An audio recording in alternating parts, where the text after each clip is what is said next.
კვარაცხელიძესთან ერთად.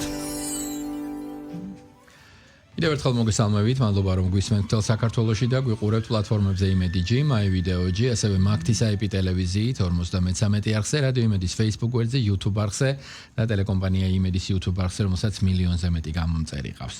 დღეს 1 ივნისია, ბავშვთა დაცვის საერთაშორისო დღე და ჩვენ სტუმრებთან ერთად შევეცდებით გავარკვიოთ რა სურთ ბავშვებს, შემოგვიერთნენ ნინო ლორთქიფანიძე 117 ბაღის პრაქტიკოს ფსიქოლოგი და ნათია უკლება თბილისის მე-6 საბავშვო ბაღის დირექტორი, ფსიქოლოგი, სპეციალური განათლების პედაგოგი, სპეციალურ პედაგოგთა ასოციაციის წევრი, ტრენინგებისა და კონსულტირების ცენტრ კვაზარის დამფუძნებელი და ტრენერი. მოგესალმებით მეგობრებო, მადლობას გიხდით გადაცემაში მონაწილეობისთვის.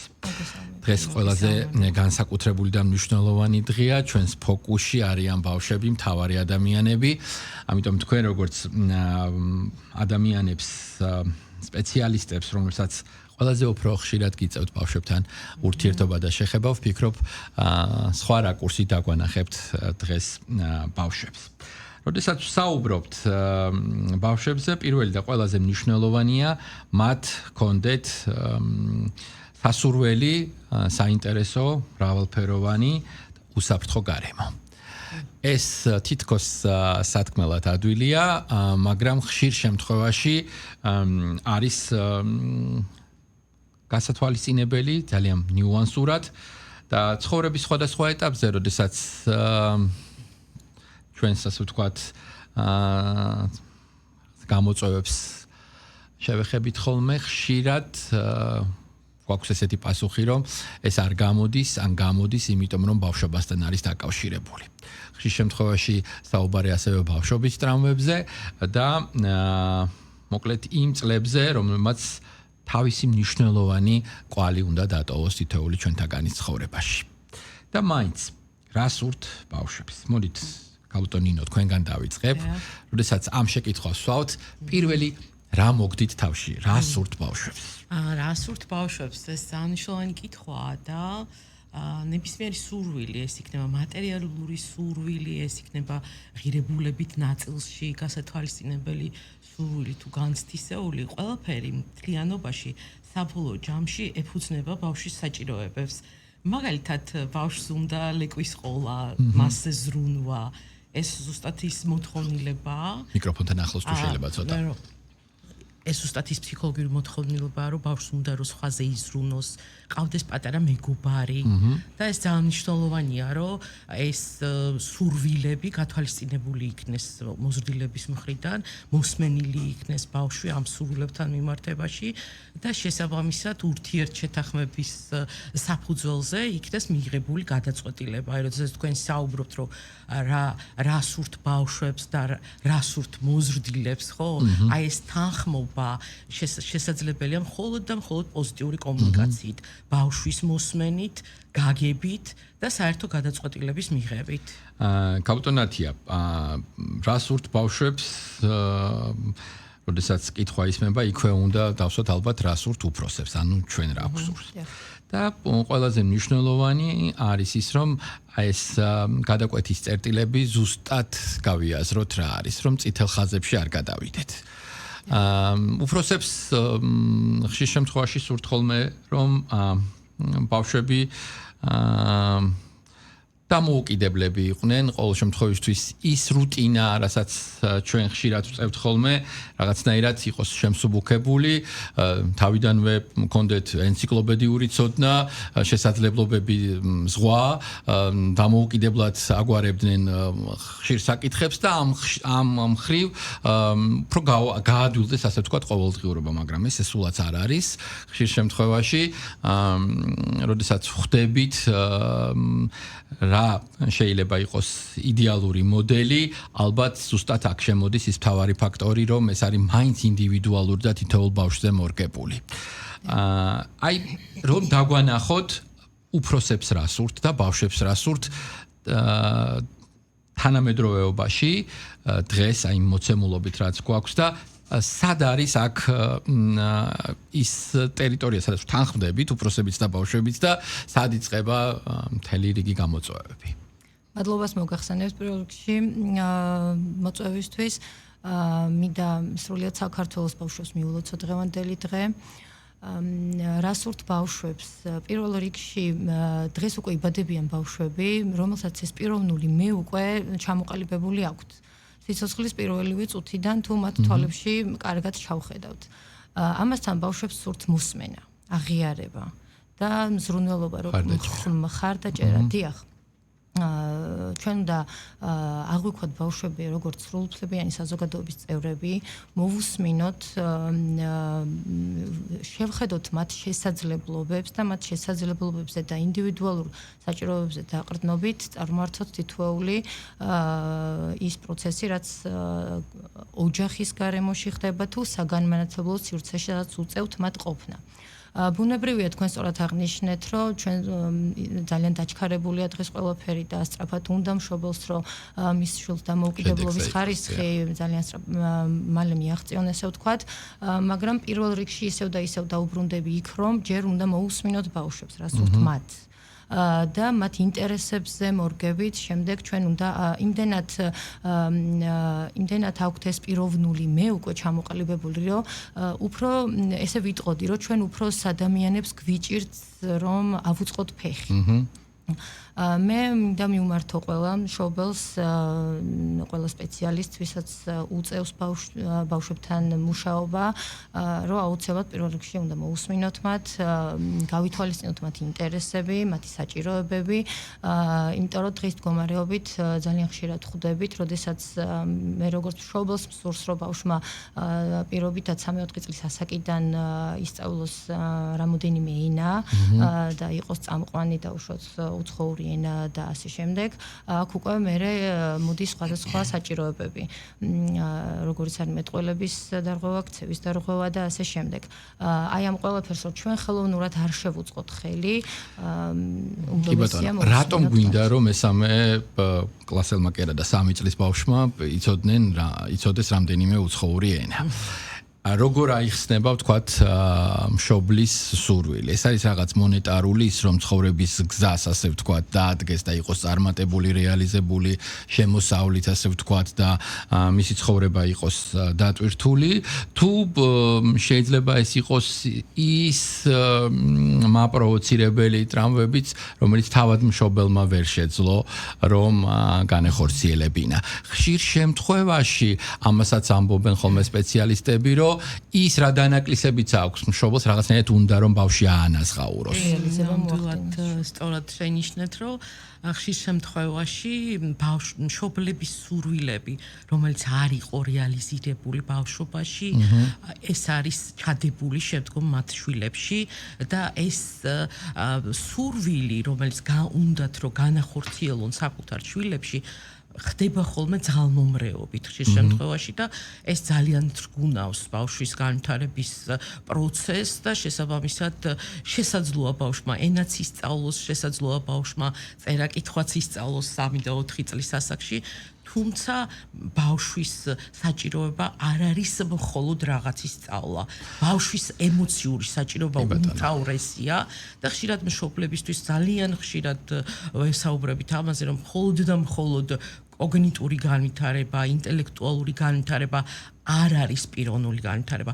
აქ მთავარია ბავშვის ემოციური საჭიროება იქნას დაკმაყოფილებული და შეჯერებული აი ამ სხვადასხვა სფეროებთან და ამ სხვადასხვა სფეროების საჭიროების დაკმაყოფილებასთან. აი ეს არის უმთავრესი და ეს მშობლების გაცნობიერება იმასთან დაკავშირების ეს არის ჩემი შვილის ინტერესი თუ ეს უბრალოდ ჩემი არარეალიზირებული სურვილებია, რომელიც მე ბავშვობაში ვერ განვახორციე და შესაბამისად ძალმომრეობა მიწევს იმისთვის, რომ ჩემმა შვილმა განახორციელოს და იყოს წარმატებული. ჩვენ ყველა ჩვენი ბავშვობიდან მოვდივართ, ეს კარგად ვიცით და ზუსტად ის ბავშვობაა, რომელიც ყველაზე მეტად გვეძვირფასება ხოლმე, დიდებს.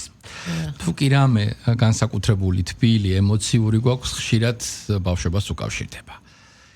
ამ მოცემულობით ის რომ გვინდა რომ 2 წლის დარბოდეს, 3 წლის ხლავდეს, 4 წლის რამდენიმე ენას ფლობდეს, 5 წლისას უკვე სკოლა დამთავრებული კონდეს და 6 წლის აბარებდეს უმაღლესში, ხომ არ ართმევს ამ ბავშვებს ბავშვობას, ყველაზე ძვირფას.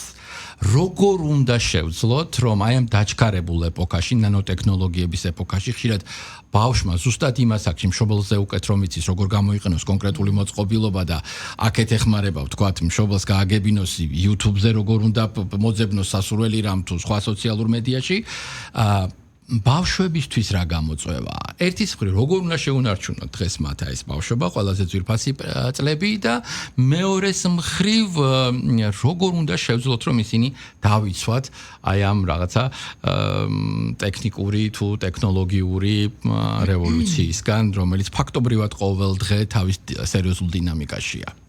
რას თქვენ ახლა ჩამოთვალეთ 2 წლიდან 5 წელს სკოლა დამთავრებული ბავშვი, რა თქმა უნდა, გადატანითი მნიშვნელობით, ამ პერიოდში ჩვენ მათ ვართმევთ იმ თამაშის უფლებას, რაც რეალურად მათ აქვთ.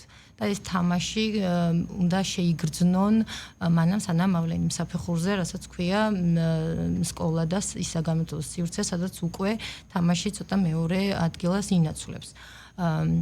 ბუნებრივია დღის მდგომარეობით გაჯետამოკიდებულება არის ძალიან ესეთი დიდი გამოწვევა. ჩვენ ბავშვებს მოდელირებით ამ ასაკში, რა ასაკზეც ჩვენ ახლა საუბრობთ, მოდელირებით სწავლობენ ძალიან ბევრ რამეს. ჩვენ როდესაც უფროსი თაობას ბავშვები გვხედავენ, ეს იქნება ოჯახის სივრცე, სხვადასხვა შეხვედრების სივრცე თუ რაღაც ტრანსპორტი იგივე და გვხედავენ, რომ ჩვენ უფროსი თაობა, ჩვენ თვითონვე დაკავებული ვართ ტელეფონზე მიჯაჭულობით, ესე ვთქვათ, ბუნებრივია მათთვის ეს რაღაცა მშობელი ბავშვის არის მაინც ავტორიტეტი. და ის ადამიანები, ვის გარემოშიც იზრდება.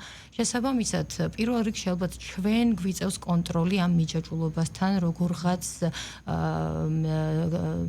ვიქონიოთ ზღვარი ტელეფონთან კომუნიკაციის და ასევე სულ ვთხოვთ ხოლმე ჩვენ მშობლებს, რომ მთავარი არის ბავშვთან ხარისხიანი ურთიერთობა და არა ის, რომ დილიდან საღამომდე მე ვარ მასთან ერთად, არაფერი არ მეპარება თითქოს, მაგრამ 15-20 წუთიც კი სრულიად საკმარისია, თუ მე გადავდებ ტელეფონს, ვინც არ უნდა მირეკავდეს, არ ვუპასუხებ და ბავშვი იგრძნობს, რომ მე სრულად მას ვაქცევ ყურადღებას და ვარ მასთან ერთად.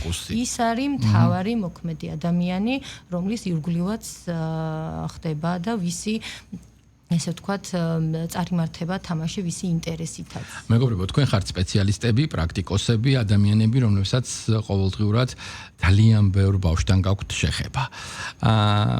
ყველაზე უფრო მეტად რისი დეფიციტი აქვთ ამ ბავშვებს და როგორ შეიძლება ეს დეფიციტი შეივსოს.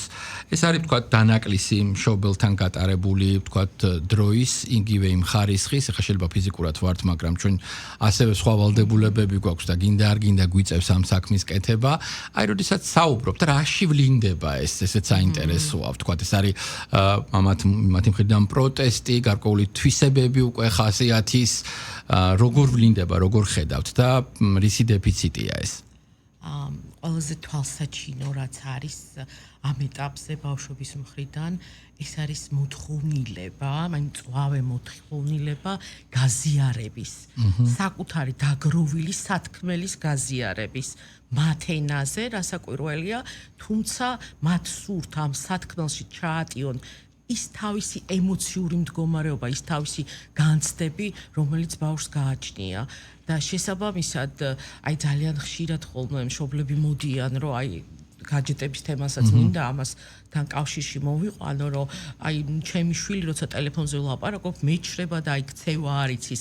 ქცევა კი არ იცის, შენთან კომუნიკაცია უნდა და იმდენად აქვს ეს მწვავე მოთხოვნილება, რომ დედასთან კონდეს ხარისხიანი და კარგი ჯანსაღი ურთიერთობა, როდესაც ისინი გაუზიარებენ ერთმანეთს ემოციებს. აი ხშირად მშობლები ამბობენ, ვეკითხები ბავშვს რა გააკეთე დღეს, როგორ ჩაიარა დღემ და ის მეუბნება, რომ არაფერი არ მოხდა, ვერაფერს ვერ მიყვება. ჩვენ ყოველთვის ვეუბნებთ, რეკომენდაციას ვაძლევთ, რომ მოდი შენც გაუზიარე, შენ რა შთაბეჭდილება მიიღე დღის განმავლობაში და ეს იქნება მისთვის სტიმული, რომ თვითონაც მოახერხოს და ჩამოაყალიბოს ის, რაც იყო მისთვის შთამბეჭდავი. აი ეს არის ძალიან მნიშვნელოვანია, მაგრამ ნუ დავაკნინებთ მამის როლსაც. მამას რა ორივე ფუნქცია მშობელი აქვს. რასაკვირველია. იმიტომ რომ თუ ვთქვათ სტერეოტიპულად შევხედავთ, ადრე ესე იყო რომ მამა არის შემომტანი, ასე ვთქვათ, მან უნდა უზრუნველყოს ფინანსურად და მატერიალურად, ასე ვთქვათ, გამართოს წელში ოჯახი და დედა დაალაგებს ვთქვათ საშინაო საქმეებს. დღეს აი ეს როლური გადანაწილება როგორია?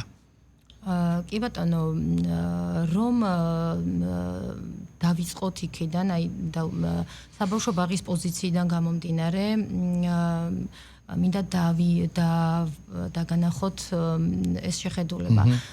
დღეს მდგომარეობით მამებს დაყავთ ბავშვები. უფრო ხშირად, დიახ, რა თქმა უნდა. და არის ხოლმე მოთხოვნა, რომ მამამ მომაკითხოს, დედა მომიყვანოს და პირიქით. ნუ ამაზე ხა დროს არ წაგართმევთ. უფრო მინდა ცოტა შორიდან დავიწყო. დღეს მდგომარეობით იგივე ჩვენს ხელმძღვანელობას ბაგაბაღების მართვის სააგენტოს მუდმივ რეჟიმში ტარდება ხა რამოდენიმე დღის წინ მაგალითად ჩვენ მეექვსე ბაღის პედაგოგებმა დაასრულეს ტრენინგი პროფესიული განვითარების მიმართულებით და მუდმივი ჯაჭვური კავშირია არა მხოლოდ პედაგოგებთან, ნებისმიერ საბავშვო ბაღში მომუშავე პერსონალთან, სხვადასხვა საჭიროებებიდან გამომდინარე. იგივე სათამაშოების უსაფრთხოებაზე ხარისხზე და ასე შემდეგ მუდმივ რეჟიმში გვაქვს ეს კომუნიკაციები, რეკომენდაციები, შეხსენებები. რატო დავიწყე, ესე ვთქვათ, თავიდან. ის პროფესიული განვითარება და ის ყოველწუთიერი სიახლის მოწოდება და ის ღიაობა ჩვენ რაღაცნაირად ეს არ არის ჩაკეტილი სისტემა, რომ მე ხა დავეწარი რაღაცა შეხვედრას და ის დარჩა იქ. არა, ეს იმდენად ფსიქოლოგიაში და ფუნქციებში არის ერთ-ერთი აღქმა, ხო? ჩვენ როგორ აღვიქვამთ მოწოდებულ ინფორმაციას და მე როგორ გავაზიარებთ. ჩვენ საბავშვო ბაღი ვართ რგოლი, რომელსაც უშუალოდ გვევალება მშობლებთან კომუნიკაცია. კომუნიკაცია არ არის მხოლოდ ის, რომ მე ბავშვი ჩავიბარე და შემდეგ უსაფრთხოდ და ჯანმრთელი ჩავაბარე მშობელს, როდესაც სახლში წასვლის დრო მოვიდა. აქ არის მთელი დღე, ანუ გვანდობენ მათთვის ყველა ძვირფას ადამიანებს და ბუნებრივია დღეს მდგომარეობით მშობლები საბედნიეროდ, იმიტომ რომ ჩვენ გვაქვს ჯანსაღი კომუნიკაცია, პოზიტიური კომუნიკაცია, ხშირი შეხვედრა და დღეს უკვე მივახციეთ საბავშვო ბაღებმა იმას, რომ მშობლები რომ მოდიან ბაღში, პირველი კითხვა აღარ არის რა მიირთვა ბავშვმა. მიირთვა თუ არა. ჯერ მოდის იშლება კითხვები, აბა რა გააკეთეთ დღეს ჩვენ რით განვამტკიცოთ ეს ყველაფერი, როგორ რა კითხვები დავუმატოთ, რამეს ხო არ უნდა ვაყურებინოთ, რამე ხო არ უნდა მოვუყვეთ.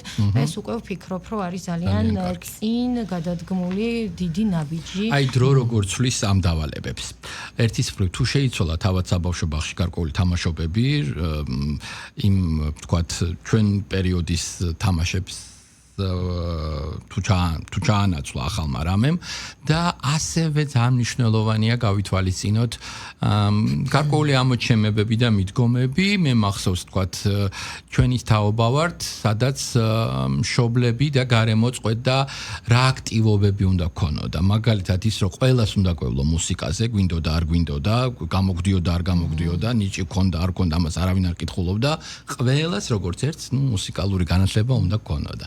რაღაც ელემენტარული რომ სტუმარი რომ მოვიდოდა დედის ან მამის მეგობრები, რაღაც ერთი სიმღერის შესრულება შეგვძლებოდა.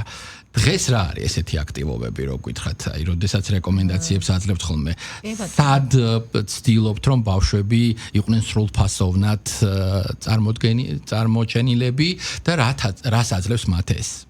კი ბატონო, ასევე მოგახსენებთ, რომ წლის დასაწყისში ჩვენ ყოველთვის ვატარებთ მშობელთა შეხვედრებს და ვუზიარებთ თუ რა შესაძლებლობას აძლევს საბავშვო ბაღი ბავშვს. იქ იშლება უამრავი თემა და მათ შორის არის ის საკითხი, რასაც ახლა თქვენ შეეხეთ. ბუნებრივია, დღის მდგომარეობით საბავშვო ბაღებში მიმდინარეობს პროექტის მეთოდის სწავლება, რაც გულისხმობს მცირე პროექტებს, დიდ პროექტებს. ჩვენ უსმენთ ბავშვების ინტერესებს, მიუხედავად იმისა, რომ რა თქმა უნდა არის გაწერილი, ესე ვთქვათ, კურიკულუმი 2-დან 3 წლამდე თამაში და ასე შემდეგ. ეს ყველაფერი ახლა ყველასთვის ცნობილია და ამაზე დროს არ დაგაკარგინებთ, ბუნებრივია. ჩვენ ვუსმენთ ბავშვებს. პირობითად თუ 5 ბავშვს აინტერესებს ტრანსპორტი, ამ 5 ბავშვთან მიმდინარეობს ამ პროექტის ფარგლებში მუშაობა. დანარჩენ 5-ს აინტერესებს წყალქვეშა სამყარო და ასე შემდეგ. ამ პროექტის ფარგლებში ვიწვევთ სტუმრებს, ან გაყვავს ექსკურსიაზე მშობლების თანხლებით, რომ ნახონ უშუალოდ იმ თემის ირგვლივ, რაც მათი ინტერესი. ვინიშნავთ მათ კითხვებს და მოწვეული სპეციალისტი თუ გასული ღონისძიების დროს ბავშვები თამამად სვამენ ამ კითხვებს. ასევე ჩვენ მშობლებს ვაცნობთ წლის დასაწყისში, რომ ის ტრადიციული ზეიმი ზოგადად არის იდეალური სიტყვა და გვაქვს ჩვენ დალუცილ ქვეყანაში ვცხოვრობთ და ბევრი დღესასწაული.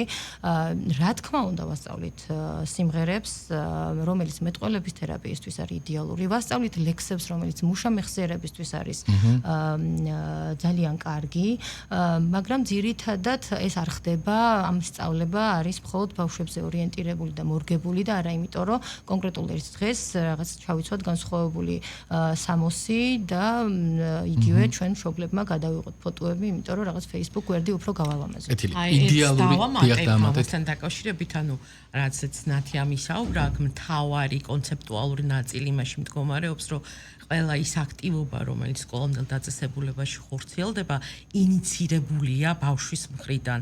ანუ მის ინტერესს, მის სურვილს ეფუძნება და ეს ძალიან მნიშვნელოვანია ინიცირებულა, როდესაც შენ დაკმაყოფილებული გაქვს შენი ინტერესი, შენი ინიცირება მხარდაჭერილია, ეს ძალიან მჭიდრო კავშირშია თვითშეფასების განვითარებასთან, საკუთარ თავის მიმართებასთან, აღიარებასთან და ყველა იმ მნიშვნელოვან საჭიროებასთან, ფსიქოლოგიურ საჭიროებასთან, რომელიც უზრუნველყოფს კეთილსაიმედო გარემოს. ბოლოს მინდა გთხოვოთ იდეალური მოდელი გვანახოთ ბავშვთან ურთიერთობის და ყველაზე გავრცელებული შეცდომები, რომელიც სასურველია რომ აღარ გავიმეოროთ. გისმენთ? ყველაზე გავრცელებული შეცდომა ყველაფერზე არას თქმა, არით დაწყება ბავშვთან დიალოგის შემთხვევაში, ეს არის ყველაზე ესეთი შეცდომა, რომელიც ძალიან ცუდ შედეგები მოსდევს ხოლმე. ასევე ძალიან მნიშვნელოვანია არ დავასწროთ ბავშვს სათქმელი, როდესაც ვლაპარაკობთ, მოусმინოთ ბავშვებს, ხო? რაღაცნაირად რომ შევაჯამოთ, დღეს მართლაც მნიშვნელოვანი დღეა, ბავშვის უფლებების დაცვის დღეა და ეს ბავშვის უფლებების კონვენცია, რომელიც ჩვენი სახელმწიფო არის მიერთებული, ეს არ არის უბრალო ფურცელი, აი თვითოული ეს მუხლი კონვენციაში მიღებული ეფუძნება სწორედ ფსიქოლოგიურ ასპექტებს, ხო? ახლა მე მოსმენაზე ვსაუბრობ, ბავშვის სურვილი იყოს მოსმენილი, ჭიდრო კავშირშია გამოხატვის უფლებასთან, ხო? რომ იდენტობის უფლებასთან, ნათესაური კავშირების უფლება და სწორედაც რომ არ დავასწრობთ ბავშვებს სათქმელი, მოусმინოთ მას, გავიგოთ მისი ემოცია ამ საკითხთან მიმართებაში. ეს არის ხიდი პოზიტიურ კომუნიკაციასთან და შემდგომ შედეგად პიროვნების განვითარებასთან. და ყველაზე მნიშვნელოვანია, ანუ ყველა მშობელი ცალსახად ამბობს, რომ მე მიყვარს ჩემი შვილი, მაგრამ ჩვენ საკუთარ თავებს უნდა დაუსვათ კითხვა, გრძნობს კი ამას ბავშვი? აი ეს ყველაზე მნიშვნელოვანია, რომ ჩვენ ვაგრძნობინოთ ჩვენს შვილებს, რომ ისინი ძალიან ძვირფასები არიან, თითოეულ ბავშვს ვაგრძნობინოთ, რომ ისინი მხარდაჭერილები არიან ჩვენ ქვეყანაში და ასე ვთქვათ, შემდგომ შედეგებზე აქედან გამომდინარე დადგება ის შედეგი, რაც იმ კონვენციაშიც არის ჩაწერილი და ზოგადად რასაც აქვს სახელმწიფოს გეზი. დავამატოთ, კაპიტან ნათია. დიახ, ნაცვლად კაპიტანმა სწორად აღნიშნა, არ შეიძლება ნაცვლად ყოველთვის ჩვენ უნდა მივაწოდოთ რა შეიძლება. გააჩნია რა თქმა უნდა ასაკს, იმიტომ რომ ის ბავშვების ამ ასაკში რა ასაკზე ჩვენ ვსაუბრობთ, სმენის ფაზა არის ძალიან ხანმოკლე. და როდესაც ისინი დაასრულებენ თავიანთან ის აქტივობას, რომელიც არასასურველ ქცევას მოვიაზრებთ ჩვენ, ან რაიმეს საუბარს, პირდაპირ შეგვიძლია მივცეთ ესე ვთქვათ მითითება რა შეიძლება ნაცვლად იმისა რა არ შეიძლება. იმიტომ რომ მე მოდის რაღაც ისეთი სიტყვები, როგორიც არის, რომ არ არის ზრდილი ბავშვი. ჩვენ ძალიან ესეთი ტრადიციული ქვეყანა ვართ, ტრადიციული აღზრდის მეთოდები, ყველაფერი არ არის ესე ვთქვათ ხაზგადასასმელი, იმიტომ რომ ესე ვთქვათ პოზიტიურ ქცევასა და ზრდილობას შორის არის საკმაოდ აი როგორც ქცევის დარღვევას და ჰიპერაქტიობას შორის ძალიან დიდი ზღვარი, ასევე არის ზღვარი იმაში, რომ სადაც იქ აი ბავშვების უფლებები დღეს რაღაცნაირად აი სულ ესე ხმამაღლად ხდება ამაზე საუბარი. Რა თქმა უნდა, ყველა ადამიანს, ყველა ბავშვს აქვს უფლება, მაგრამ იქ მთავრდება ჩემი უფლება, სადაც უკვე სხვის უფლებებში ვიჭრები და ვარღვევ. დიდი მადლობა. წარმატებები მინდა გისურვოთ. შევახსენებ ჩვენს მსმენელს და მაყურებელს, რომ ჩვენი სტუმრები იყვნენ ნინო ლორდკიფანიძე და ნათია უკლება. მადლობა მინდა უთხრა ბაგაბაღების სააგენტოს, სწორედ მათი დახმარებით ჩვენ შევწელით ეს დიალოგი. მიგვეწოდებინა ჩვენი მსმენელისთვის და მაყურებლისთვის და კიდევ ერთხელ დავფიქრებულიყავით, რა სურთ ბავშვებს, რა თავაზობთ რეალურად მათ და როგორ შეგვიძლია თითოეული ჩვენი უნებლიე ქცევით მათი ცხოვრება ბევრად უფრო საინტერესო და მრავალფეროვანი გავხადოთ, ისევ ჩვენივე კეთილდღეობისთვის, იმიტომ რომ მოგეხსენებათ რა ურჩევნია მამულს. მადლობა ყურადღებისთვის, დროებით დაგემშვიდობებით.